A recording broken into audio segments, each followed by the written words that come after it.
Selamat pagi, saudara-saudara yang dikasihi Tuhan Yesus Kristus. Pagi ini kita jumpa pada hari Senin, tanggal 27 September 2021.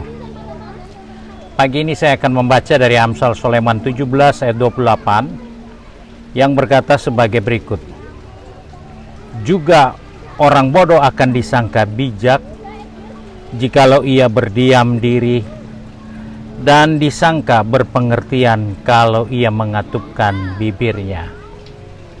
Saudara-saudara yang dikasihi Tuhan, kita menjumpai satu nasihat dari Salomo tentang kehidupan ini.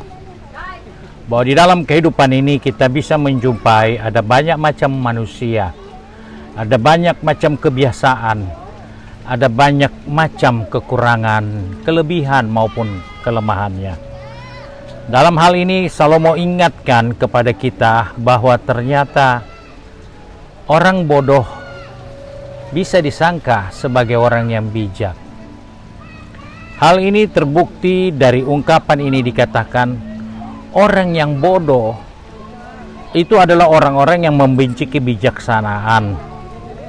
Orang-orang yang mengolok-ngolok ketika ada orang lain berbuat kesalahan. Itu orang bodoh yang dimaksudkan oleh Salomo. Yaitu ketika kita memandang enteng, mengolok-ngolok orang yang berbuat kesalahan. Dan orang yang suka bertengkar itu dikatakan sebagai orang bodoh. Nah, kita melihat bahwa dalam kehidupan ini ada banyak hal yang dilakukan oleh manusia. Ada orang yang mengalami masalah, ada orang yang bergembira di tengah masalah orang lain, ada orang yang merasa senang kalau ada orang yang bermasalah. Bahkan ketika orang bodoh, di sini dikatakan orang yang lagi berbuat kesalahan, mereka mengolok-ngolok, itu orang bodoh, bukan orang yang bijak, karena dia tidak sadar bahwa kesalahan itu adalah milik dari setiap manusia. Tidak ada manusia yang lepas dari kesalahan. Oleh sebab itu dikatakan jangan menjadi orang yang bodoh, karena kita menggunakan kesempatan yang baik itu bukan untuk berdiam, tapi untuk mengolok-ngolok, bahkan untuk berbicara hal-hal yang tidak penting. Dan itulah sebabnya dikatakan kalau ia berdiam diri, maka orang bodoh itu akan disangka orang bijak. Karena orang yang berdiam diri di sini katakan orang yang memotong, orang yang tidak sibuk mencampuri, melibatkan pembicaraan orang lain. Dia tidak merancang yang buruk. Dia tidak mengukir kata-kata yang tidak baik di tengah kegagalan orang lain.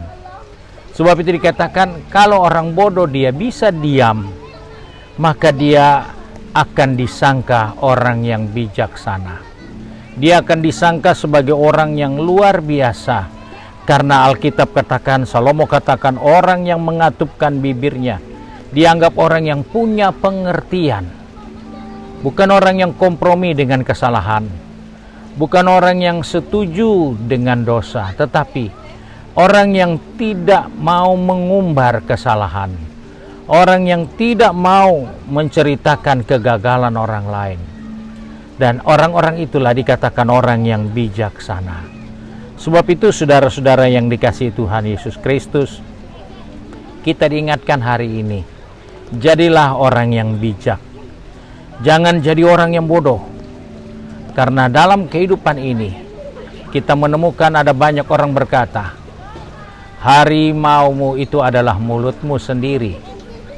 Karena itu kita diingatkan supaya kita sebagai orang percaya baik berdiam diri, supaya kita disangka orang bijak walaupun kita tidak seperti itu. Sebab itu mari, saya tidak panjangkan renungan kita pagi hari ini, tapi diajak untuk coba menggunakan perkataan yang baik, menggunakan sikap hidup yang benar untuk dilihat orang sebagai orang-orang yang bijak di zaman yang sukar sulit ini. Mari kita satu di dalam doa. Kembali kami datang kepada Bapa di surga dengan mengucap syukur karena hari ini Engkau mengingatkan kepada kami untuk kami tidak banyak menggunakan mulut kami, mengucapkan kata-kata yang tidak berguna. Karena sekalipun kami orang yang tidak punya banyak pengertian, sekalipun kami merupakan orang yang kebanyakan yang tidak berpendidikan, tapi ketika bibir mulut kami tertutup untuk mengomentari, untuk menceritakan, untuk membuat hal-hal yang tidak baik, maka kami dikatakan sebagai orang yang bijaksana. Sebab itu tolong kami Bapa, sepanjang hari ini pegang tangan kami, atur langkah kaki kami, supaya kami tidak melakukan hal yang buruk, tapi kami boleh melakukan apa yang menjadi kehendak rencana-Mu dalam kehidupan kami. Hidup bijaksana di tengah-tengah zaman yang sukar sulit ini. Kami bersyukur dan berdoa di dalam nama Tuhan Yesus Kristus, Juru Selamat kami, Majikan yang baik dan setia. Haleluya. Amin. Puji Tuhan.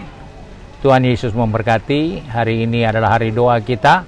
Mari kita gunakan waktu ini untuk mendoakan bangsa, negara kita, pekerjaan Tuhan, dan Tuhan menyertai kita semua sepanjang hari ini. Amin.